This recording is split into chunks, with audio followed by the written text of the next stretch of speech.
Rain hammered against the bulletproof windows of the Evanston townhouse as Park Dae-hyun pressed his palm against the glass, watching the impossible scene unfold below. His security team had gone silent behind him, 12 men trained to eliminate threats, now frozen by something none of them understood. In his courtyard, barefoot on wet stone, Zaria Coleman spun through the downpour like she was claiming back pieces of her soul. Water traced her movements, clinging to her dark skin, her natural curls wild and free. She laughed, actually laughed, arms stretched toward the storm as if embracing every drop. "Sir," Vincent, his head of security, whispered urgently, "should we—" "No." Dae-hyun's voice cut through the tension like a blade. "Nobody moves." This was the woman who prepared his meals in silence, who cared for his young cousin Talia with gentle efficiency, who made herself invisible in his world of power and violence. Yet here she was, dancing like she owned the night itself. When she finally noticed him watching, her joy shattered into mortification. She wrapped her arms around herself, backing toward the house. "I'm so sorry," she called out, voice breaking. "I didn't know anyone could see—" But Dae-hyun was already moving, stepping into the rain without hesitation. What he did next would change everything between them, and leave his entire organization questioning everything they thought they knew about their untouchable boss. Welcome to Korean Mafia lovers. Tonight's story will show you what happens when a powerful man sees a woman's true self for the first time. Comment where you're watching from and subscribe to the channel.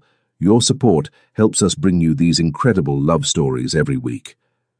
3 hours earlier, the Park family townhouse in Evanston hummed with its usual controlled efficiency. Dae-hyun moved through the main floor like a shadow in an expensive suit, checking security feeds, reviewing reports from his legitimate businesses. At 35, he had spent the last 3 years methodically dismantling his family's criminal empire, replacing blood money with clean investments. The transition was almost complete. Almost. Uncle Dae, 7-year-old Talia burst through the living room, her school uniform slightly rumpled, backpack sliding off one shoulder. "Zaria taught me how to make paper cranes today, and she said we could hang them in my room like stars." Dae-hyun caught his cousin as she launched herself at his legs, her enthusiasm a bright spot in his carefully ordered world. Since taking guardianship after his uncle's death, Talia had become his anchor to something beyond the empire, something worth protecting. "That sounds beautiful," he said, smoothing her dark hair. "Where is Zaria now?" "Kitchen. She's making that soup you like." Talia grinned. "She always makes extra when you look tired." Before Dae-hyun could respond, Zaria appeared in the doorway, her presence as quiet as always. 29 years old with deep brown skin and intelligent eyes, she wore a simple navy dress and cream cardigan, her natural hair pulled into a neat bun. Everything about her radiated competence and care. "Talia, homework first," she said gently, then glanced at Dae-hyun. "Dinner will be ready in an hour, Mr. Park." "Thank you." He studied her face, noting the slight shadows under her eyes, the way she held herself like she was trying to take up less space. "You've been working long hours lately. Take tomorrow off." Something flickered across her expression, surprise, maybe gratitude, but she simply nodded. "I'll make sure everything is prepared beforehand." "That's not necessary. The staff can handle—" "It's fine," she said quickly, already turning away. "I don't mind." Dae-hyun watched her guide Talia toward the stairs, their quiet conversation fading as they climbed. In 6 months of employment, Zaria had never asked for anything, never complained, never stepped out of her carefully defined role. She was the perfect employee, invisible, efficient, forgettable. So why did he find himself noticing the way she hummed softly while cooking? The way she lit up when Talia laughed, the careful distance she maintained from everyone in his world. His phone buzzed. Vincent's name flashed on the screen. "Brooks is here," his security chief reported. "Conference room." Dae-hyun straightened his tie and headed downstairs to the basement level, where his remaining business required attention. Marcus Brooks, his financial advisor, sat at the polished table surrounded by documents, the final pieces of his empire's transformation. The Riverside development is clean, Brooks reported, sliding contracts across the table. All funding traced to legitimate sources. The gaming licenses came through for the casino project. By year's end, you'll be completely above board. And the soul connections. Severed. Your cousin Noor handled the final transfers. The old guard isn't happy, but they can't touch you now. Dae-hyun signed the documents with practiced efficiency. Each signature was another step away from his father's legacy of violence, another move toward something resembling a normal life. There's one more thing, Brooks said carefully. Wesley Kim has been asking questions about your domestic arrangements. Meaning? The nanny. Some of the old crew think it's strange, you taking such personal interest in household staff. They're wondering if there's more to it. Dae-hyun's pen stilled. My personal life isn't their concern. Of course not. I'm just saying, perception matters, especially now, when you're trying to establish legitimacy. The warning was clear. Any hint of impropriety, any suggestion that his judgment was compromised, could undermine everything he'd worked to build. Dae-hyun had navigated worse threats, but this felt different, more personal. Noted, he said simply. An hour later, dinner was served in the main dining room, Korean-style short ribs with perfectly seasoned vegetables, the kind of meal that spoke of attention and care. Zarya served silently, refilling water glasses, ensuring Talia ate her vegetables. She moved like a ghost through his world, present but not really there. After Talia was tucked into bed, Dae-hyun found himself restless. The house felt too quiet, too controlled. He loosened his tie and walked to the living room windows, watching rain begin to fall on the empty street. That's when he saw her. At first he thought his eyes were playing tricks, but no. There was Zarya, stepping out into the courtyard without shoes, her cardigan already darkening with moisture. She stood still for a moment, face turned toward the sky, and then she began to move. It wasn't performance, it wasn't for anyone. It was pure, unguarded expression, the kind of freedom Dae-hyun had forgotten existed. She swayed and spun, her movements fluid and natural, like she was having a conversation with the storm itself. Behind him, his security team gathered, uncertain how to respond to this breach of protocol. But Dae-hyun couldn't look away. For the first time in months, maybe years, he was seeing something real. Sir? Vincent's voice carried a note of confusion that Dae-hyun had never heard before. Should we intervene? The question hung in the air as Zarya continued her dance, oblivious to the audience gathering behind the windows. Her movements were becoming bolder now, more confident, as if the rain was washing away layers of careful restraint. No, Dae-hyun said quietly. Nobody moves. But he couldn't stay still himself. Something about the scene pulled at him, the pure joy on her face, the way she moved like she was finally, completely herself. In his world of calculated gestures and hidden meanings, her honesty was startling. When she finally noticed him through the glass, the transformation was instant and heartbreaking. Her arms dropped to her sides, her face crumpling with embarrassment as she hurried toward the house. Dae-hyun was moving before he realized it, crossing the room and opening the door to step into the rain. Water immediately soaked through his expensive shirt, but he barely noticed. "I'm so sorry," Zarya was saying, her voice barely audible over the downpour. "I thought everyone was asleep. I didn't mean to." "You don't need to apologize," he said, keeping his voice gentle despite the authority that usually colored every word. "You weren't doing anything wrong." She looked up at him, rain streaming down her face, her carefully maintained composure completely shattered. "I was being unprofessional. I should have. You were being human." The words seemed to surprise them both.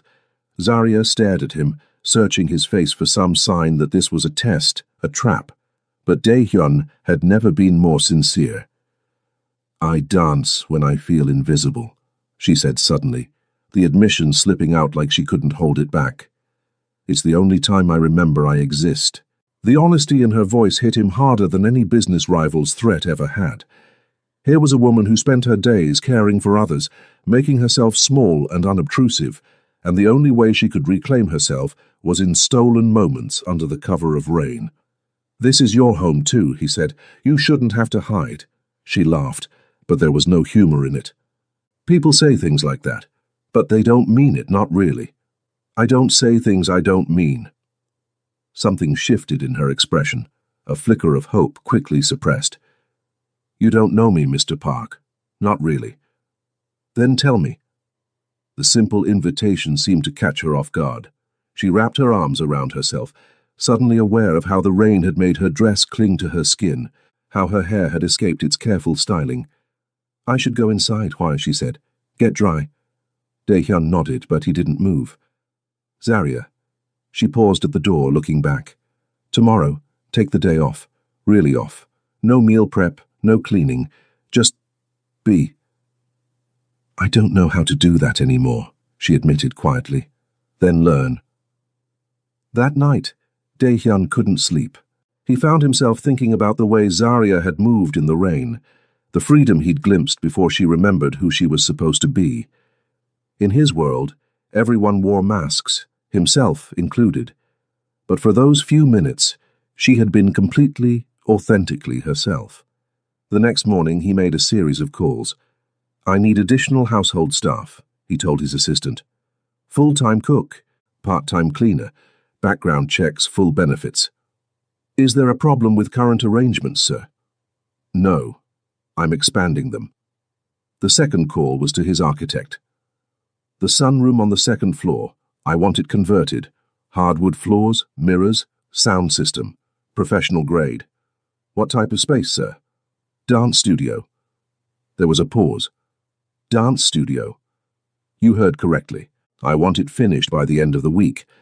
The third call was the hardest. Wesley Kim answered on the first ring, his voice carrying the casual arrogance of someone who'd never quite accepted Dae-hyun's authority.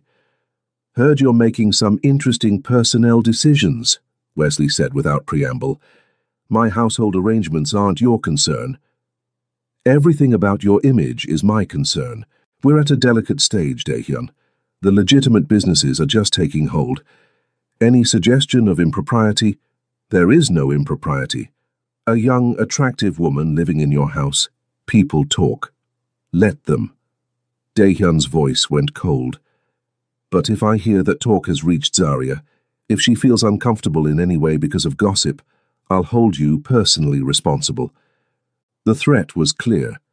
Wesley's laugh was nervous. "Of course, I'm just looking out for your interests. Then focus on the business. Leave my personal life alone."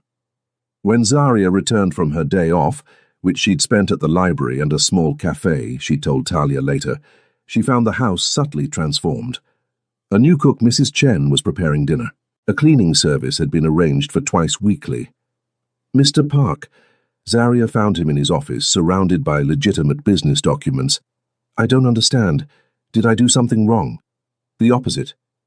He gestured to the chair across from his desk. "You've been working 7 days a week since you started. That's not sustainable." "I don't mind." "I do." He leaned back, studying her face. "When was the last time you did something just for yourself? Something that had nothing to do with taking care of others?" The question seemed to stump her. I don't remember." "That's a problem. Mr. Park, I appreciate the thought, but I don't need—" "There's something else." He stood, moving to the window. "Follow me." He led her upstairs to the sunroom she'd passed countless times, but never entered. When he opened the door, she gasped. The space had been completely transformed. Polished hardwood floors gleamed under soft lighting. Mirrors lined one wall, reflecting the garden view from the windows. A state-of-the-art sound system was discreetly installed in the corners. "This is yours," he said simply, holding out a key. "No conditions, no expectations. Just yours." Zaria stared at the room, then at the key, then at him. "I don't understand. Why would you—" "Because joy shouldn't have to hide in the rain." Her breath caught. For a moment, he thought she might cry. Instead, she straightened her shoulders, falling back into her professional demeanor. "This is too much. I can't accept—" "It's not a gift," he said gently. "It's an acknowledgement. You exist, Zaria. You matter. This house should reflect that. She took the key with trembling fingers, and for the first time since he'd known her, she looked directly into his eyes without flinching. "Thank you," she whispered. That evening, soft music drifted down from the sunroom. Dae-hyun found himself pausing in his work, listening to the sound of someone reclaiming themselves one movement at a time. 3 weeks later, the house had settled into new rhythms. Zaria still maintained her professional boundaries during the day, but evenings belonged to her. The sound of music from the sunroom had become as familiar as the security system's quiet hum. Dae-hyun found himself timing his work to coincide with her practice sessions, not to intrude but simply to know she was there, claiming the space he'd given her. It was a small rebellion against the careful distance that defined every other relationship in his life. "Uncle Dae, can I learn to dance too?" Talia asked one evening over dinner. "Zaria's teaching me some moves, but I want to be as good as she is." "What kind of dancing does Zaria do?" he asked, genuinely curious. "Everything." Talia's eyes lit up. "Ballet and jazz and something she calls contemporary. She says dancing tells stories without words." Dae-hyun glanced at Zaria, who was carefully cutting Talia's chicken into smaller pieces. "Is that what you studied? Dance?" For a moment, her hands stilled. "A long time ago. Before." She trailed off, then forced a smile. It was a different life. What changed? The question slipped out before he could stop it. Zaria's expression shuttered. Life, responsibilities, reality. But Talia, oblivious to the adult undercurrents, pressed on. Zaria was going to be in a real company. She showed me videos of dancers in New York and said she almost got to dance there. "Talia," Zaria said quietly, a warning in her voice. "What happened?" Dae-hyun asked gently. "My mother got sick." The words came out flat, matter of fact. Someone had to take care of her. Someone had to work. Dreams don't pay medical bills. The silence that followed was heavy with understanding. Dae-hyun knew about sacrificing dreams for family obligations, about choosing duty over desire. But he'd had power, resources, options. Zaria had given up everything. "I'm sorry," he said. She looked surprised. "It's life. People make choices. Some people have choices made for them." Their eyes met across the table, and something passed between them. Recognition, maybe. The acknowledgement that they both understood the weight of responsibility, the cost of putting others first. Later that evening, Dae-hyun was reviewing security reports when Vincent knocked on his office door. "Sir, we have a situation." Dae-hyun looked up from his laptop. "What kind of situation?" "Wesley Kim is here with Noor. They're asking for a family meeting." Dae-hyun's jaw tightened. Family meetings were never good news, especially when Wesley was involved. Conference room 5 minutes. The basement conference room felt smaller, with Wesley's presence filling it. At 42, Wesley carried himself with the swagger of someone who'd never quite accepted that the old ways were ending. Beside him, Noor looked uncomfortable. She'd been Dae-hyun's ally in the transition to legitimacy. "We need to talk," Wesley said without preamble, "about your household situation." "I thought I made my position clear." "You did, but things have escalated." Wesley slid a tablet across the table.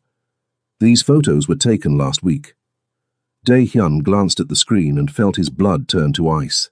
The images showed Zaria in the sunroom, dancing, completely unaware she was being watched. They were taken from outside, through the windows, with a telephoto lens. "Who took these?" His voice was deadly quiet. "Does it matter? They exist, and if we found them, others will too." "Answer the question." Wesley shifted uncomfortably. "A private investigator. Someone's been watching your house. Who hired him?" "We don't know yet. But Dae-hyun, you have to see how this looks. A young woman alone in your house in what appears to be intimate circumstances. She's dancing, in a room I converted for her use. That's not how it will be interpreted." Wesley leaned forward. "You're trying to build a legitimate empire. These photos could destroy everything. Suggest impropriety? Poor judgment. There is no impropriety. But there's attachment. The voice came from Noor, quiet but certain. Isn't there? Dae-hyun looked at his cousin, seeing the concern in her eyes. Noor had been his closest ally, the one person he trusted completely, if she was worried. My feelings aren't the issue, he said carefully. They are if they're making you vulnerable. Wesley pulled up another photo, this one showing Dae-hyun standing in the doorway watching Zaria dance. Look at your face, Dae-hyun. Look at how you're looking at her. The image was damning in its honesty. Even Dae-hyun could see what Wesley meant. The expression on his face was soft, unguarded, completely unlike the controlled mask he wore everywhere else.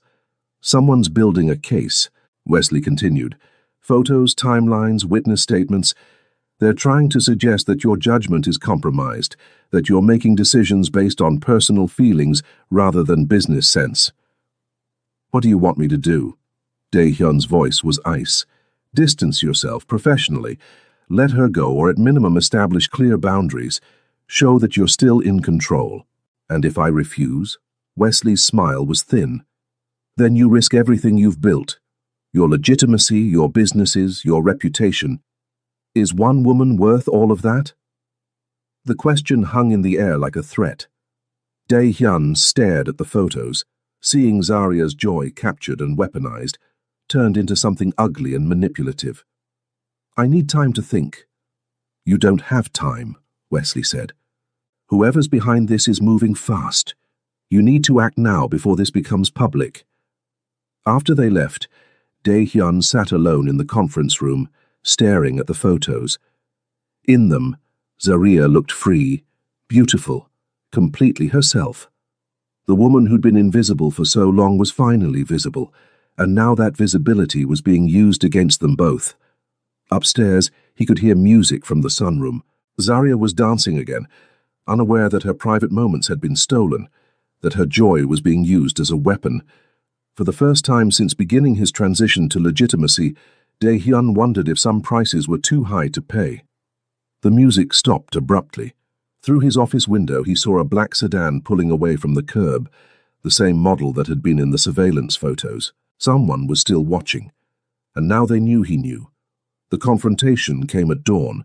Dae-hyun was in his office, having barely slept, when Vincent burst through the door without knocking, a breach of protocol that immediately put him on high alert. Sir, we have a problem. Multiple vehicles approaching, armed. Before Dae-hyun could respond, the sound of shattering glass echoed through the house. Not windows, something else. His blood ran cold as he realized what it was. The sunroom.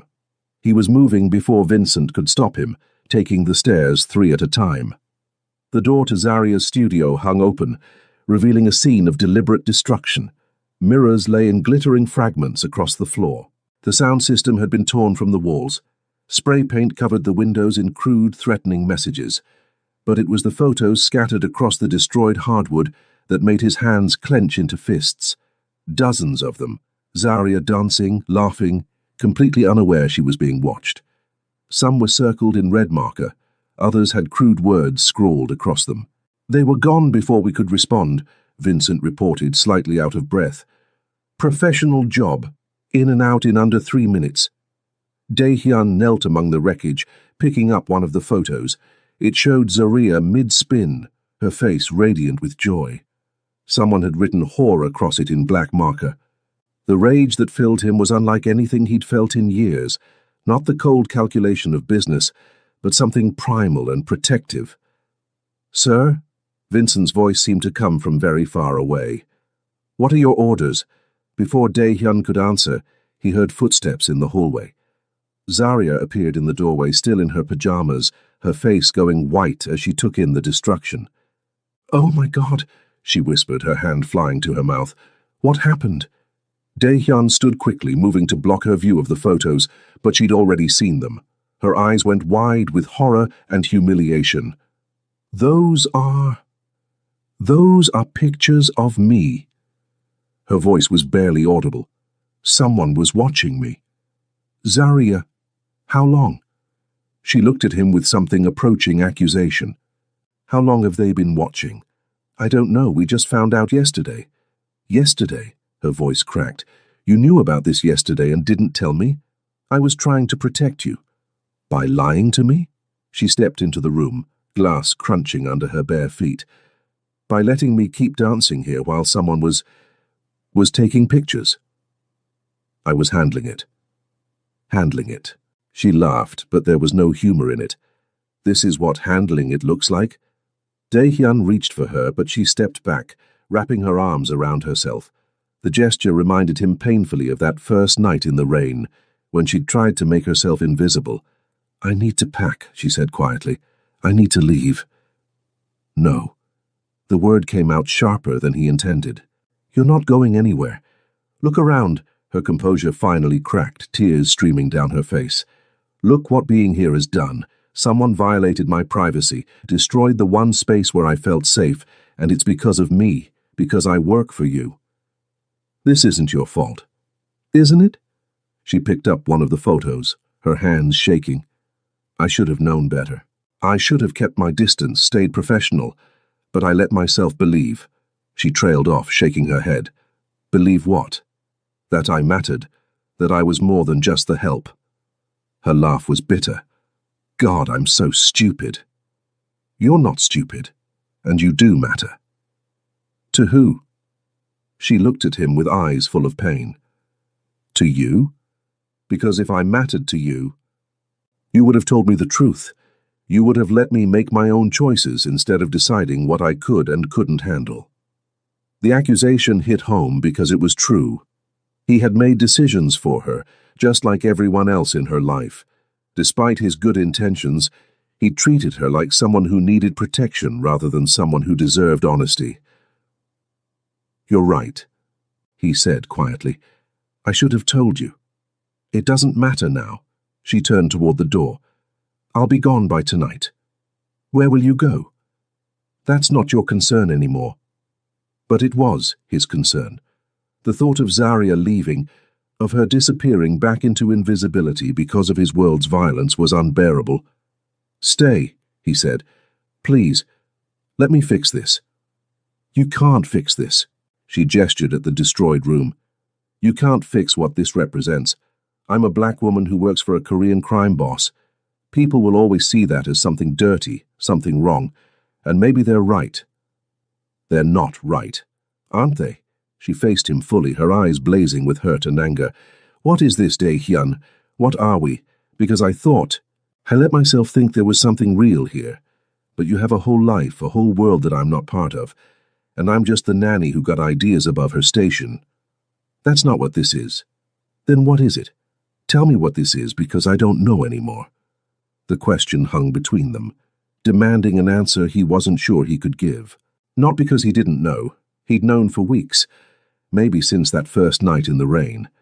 But saying it out loud would change everything, would make them both targets in ways that went beyond surveillance photos and broken glass. Before he could find the words, his phone rang. Wesley's name flashed on the screen. Don't answer it, Zarya said quietly, but he already had. Turn on the news, Wesley said without preamble. Channel 7, now. Dae-hyun grabbed the remote from the destroyed sound system, turning on the small TV that had somehow survived the attack. The morning news filled the screen, and his blood turned to ice. Alleged connections between local businessman Park Dae-hyun and organized crime activities. Sources close to the investigation suggest that Mr. Park's recent lifestyle choices may indicate compromised judgment. The photos appeared on screen, not the intimate ones from the sunroom, but carefully selected images that told a story. Dae-hyun and Zarya in the garden, him watching her through the window, her entering and leaving the house at various times, and the woman in question, identified as Zarya Coleman, has been employed as a live-in nanny, but sources suggest her role may extend beyond childcare. Zarya made a sound like she'd been punched. On screen, her face appeared, a photo taken without her knowledge, probably from the same surveillance operation. The news anchor's voice continued, clinical and devastating, raising questions about Mr. Park's fitness to operate legitimate businesses in the Chicago area. Federal investigators, are reportedly reviewing his recent activities. Dae-hyun turned off the TV, but the damage was done. Zarya stood frozen, her face grey with shock. "They're destroying both of us," she whispered. "And for what? Because I danced? Because you were kind to me? This isn't over." "Yes, it is." She looked at him with something like pity. "It's over, Dae-hyun. Whatever this was, whatever it might have been, it's over." She walked out of the destroyed room, leaving him standing among the wreckage of the space he'd created for her joy. Through the broken windows, he could see news vans pulling up to the curb. The war for his legitimacy had begun. And the first casualty was the woman he'd realized he couldn't live without. The siege lasted 3 days. News vans lined the street like vultures. Reporters shouted questions whenever anyone entered or left the house. Federal agents arrived with warrants, searching through files that Dae-hyun knew were clean, but understanding the message. His transition to legitimacy was under attack. Through it all, Zarya moved through the house like a ghost, packing her belongings with quiet efficiency. She avoided the main windows, kept Talia away from the news coverage, maintained her professional demeanor even as her world crumbled around her. Dae-hyun watched her from a distance, respecting her need for space while his security team worked to identify the source of the attack. The investigation was revealing a web of old enemies, crime families who resented his legitimate success, competitors who wanted to undermine his businesses, politicians who'd been paid to look the other way and now felt betrayed. But the mastermind remained hidden. On the third evening, as Zarya finished packing her last suitcase, Talia appeared in her doorway. "Are you really leaving?" the little girl asked, her voice small. "I have to, sweetheart." Zarya knelt to Talia's level, her composure finally cracking. "But it's not because I don't love you. You know that, right?" "Is it because of the bad people on TV?" "It's because sometimes adults make things complicated, and I need to go somewhere safe. Uncle Dae is safe. He protects us. He can't protect everyone from everything." But even as she said it, Zarya knew it wasn't entirely true. In 3 days of chaos, Dae-hyun had shielded her from the worst of it. Reporters who tried to approach her were turned away. Her name was kept out of follow-up stories. When federal agents wanted to question her, his lawyers ensured she was treated with respect. He was protecting her the only way he knew how, by taking the heat himself. That night, as she prepared to leave in the morning, Zarya found herself in the destroyed sunroom one last time. Someone had cleaned up the glass, but the space remained gutted, empty. The mirrors that had reflected her joy were gone. The floor where she'd reclaimed herself was scarred and broken. She was so lost in thought that she didn't hear footsteps until Dae-hyun spoke. "I found them." She turned, seeing him silhouetted in the doorway. He looked exhausted, his usually perfect appearance rumpled and worn. "Found who?" "The people behind this, all of it." He stepped into the room, careful of the damaged floor. It was Wesley, working with the Torino family.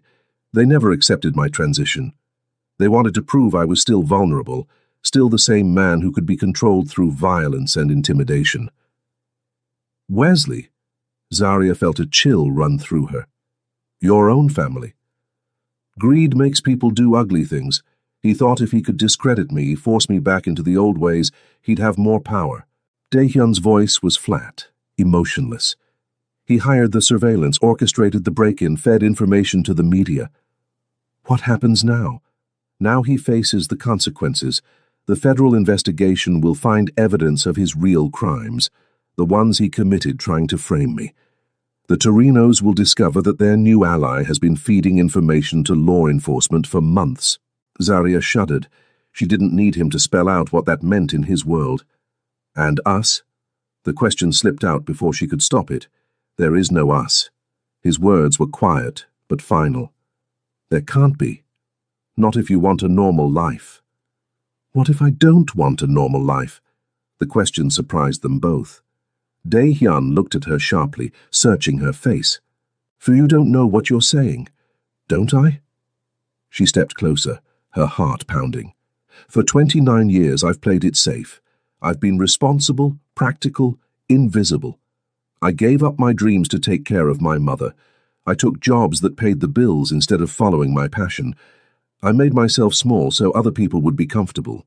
Zarya. And then you saw me dancing in the rain. You saw me, Daehyun, not the nanny, not the help, not the woman who's supposed to fade into the background. You saw me. Her voice broke. Do you know how long it's been since someone saw me? This world will destroy you. This world already tried to destroy me. They took pictures of my joy and turned them into weapons. They called me names, questioned my integrity, made me feel ashamed of the first happiness I'd felt in years.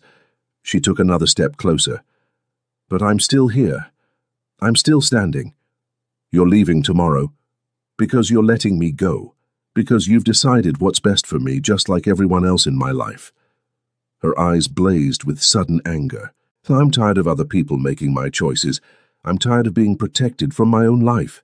You don't understand the cost. Then tell me, she was shouting now, all her careful control finally snapping. Stop deciding what I can and can't handle and tell me the truth. What is this between us? What are you so afraid of? The silence stretched between them, heavy with 3 days of unspoken words. Finally, Daehyun spoke, his voice raw with honesty. I'm afraid that loving you will get you killed. The admission hung in the air like a confession. Zarya felt her breath catch, her heart stopping and starting again. Loving me? Yes. He looked at her with eyes full of pain. I love the way you dance like no one's watching. I love how you make Talia laugh. I love your strength, your kindness, the way you see beauty in small things. I love that you chose to trust me even when you had every reason not to. Daehyun, but love isn't enough. Not in my world. The people who want to hurt me will always use you to do it. Tonight proved that. Tonight proved that we're stronger than they thought. She reached for his hands, finding them trembling. They tried to break us apart and failed. They tried to make me ashamed of caring about you and failed. They tried to destroy something beautiful and failed. This time. What about next time? Then we face it together. She interlaced their fingers, the gesture intimate and sure. I'm not asking you to protect me from everything. I'm asking you to let me choose my own risks. And if I can't, then you don't really see me at all. You see someone who needs saving instead of someone who's already saved herself. The truth of her words hit him like a physical blow. She was right. He had been trying to protect her, to make decisions for her, to keep her safe in a cage of his own making. But Zarya Coleman wasn't someone who needed saving. She was someone who'd survived loss, sacrifice, and invisibility, and emerged stronger. The Korean Mafia boss saw the black nanny dancing in the rain, he said quietly, remembering the headlines. What he did next left everyone silent. What did you do next? She asked, stepping closer until they were almost touching. I fell in love with her courage. And what did she do? She chose to love him back. When he kissed her, it was with the desperation of a man who'd almost lost everything that mattered. When she kissed him back, it was with the fierce joy of a woman who'd finally stopped hiding. Outside, the news vans were already pulling away, chasing newer scandals. The federal investigation would clear his name within the week. Wesley would face justice for his crimes. But in the destroyed sunroom, where Zarya had once danced alone, 2 people chose each other despite the odds, despite the risks, despite a world that would never understand. I'll rebuild this room, Daehyun said against her lips.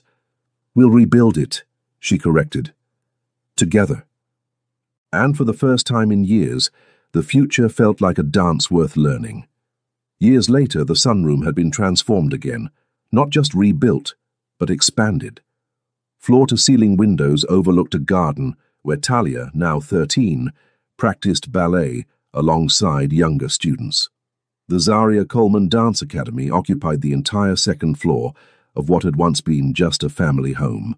Daehyun watched from his office as his wife led a class of young black girls through a contemporary routine, her movements still as fluid and joyful as they'd been that first night in the rain.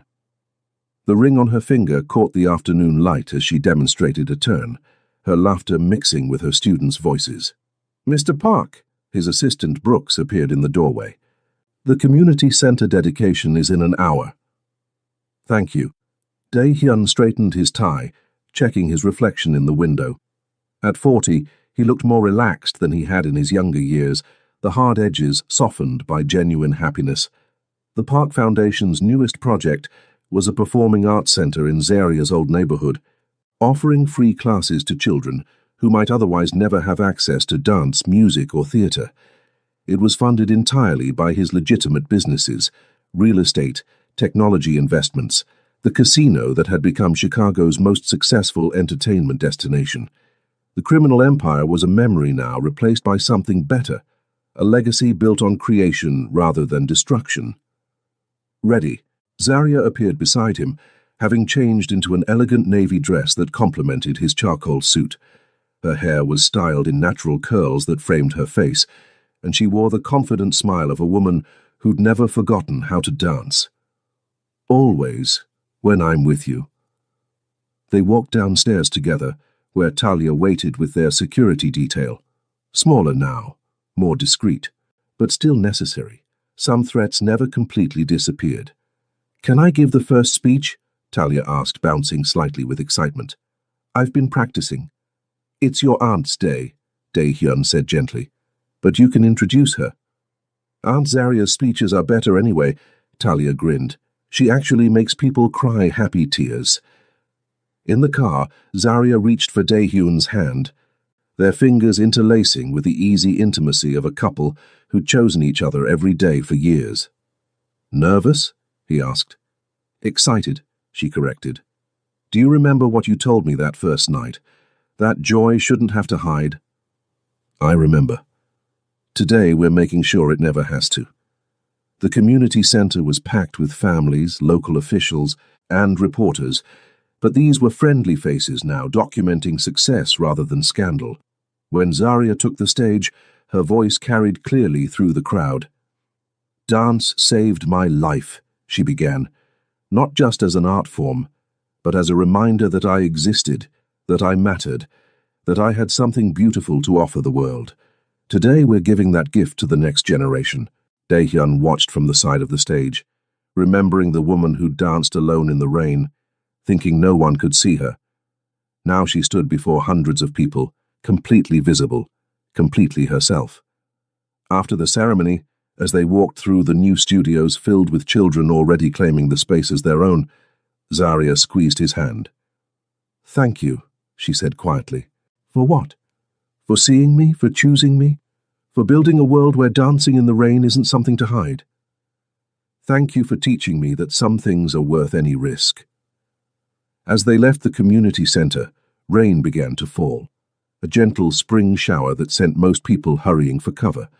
But Dae-hyun and Zaria walked slowly to their car, faces turned toward the sky, remembering the night that changed everything. In the distance, thunder rolled like applause. "Thank you for staying until the end." Korean Mafia Lovers has many more passionate stories waiting for you.